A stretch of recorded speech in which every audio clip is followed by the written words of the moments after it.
তো hello guys, আজকে এখানে চলে এসেছি সেই মা মনসা সাউন্ডের কাছে। তো মা মনসা সাউন্ড এখানে চলে এসেছে। তো এখন ওটা সেট আপটা পুরো বন্ধ হয়ে আছে, ঠিক আছে, এখন ঠাকুর বিসর্জন উপলক্ষে।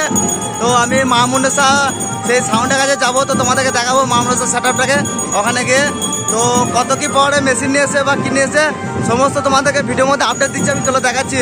তো মা মনসা সাউন্ডের কাছে যাবো এখন, ঠিক আছে। তো ওখানে গিয়ে দেখাবো তোমাদেরকে কিসের জন্য বন্ধ আছে, ওখানে গিয়ে ভিডিও কিছু একটা করবো, দেখে তোমাদেরকে দেখাবো। তো এখানে মামুরের সাউন্ড আছে, মুন্ডল সাউন্ড আছে, রাহুল সাউন্ড আছে, আরও আছে সুমন সাউন্ড আছে, আরও অনেক কিছু সাউন্ড আছে সাটা এসছে। তো প্রচুর ধূপ, তার মানে রোদের কারণে বেশি বোঝা যাচ্ছে না। তোমরা কমেন্ট করে বলো আমাকে কালা লাগছে না গালা লাগছে, ঠিক আছে। যাই হোক, এদিক থেকে একটু ঠিক আছে ক্যামেরাটা, আমরা বন্ধুগুলো মিলে যাচ্ছি, ঠিক আছে। যাই হোক, তো যাচ্ছি এখানে কি মনসা সাউন্ড, মা মনসা সাউন্ডের কাছে যাচ্ছি। তো মা মনসা সাউন্ডের কাছে তোমরা দেখতে পাবে, পেছু থেকে ক্যামেরাটা করে দেখাচ্ছি।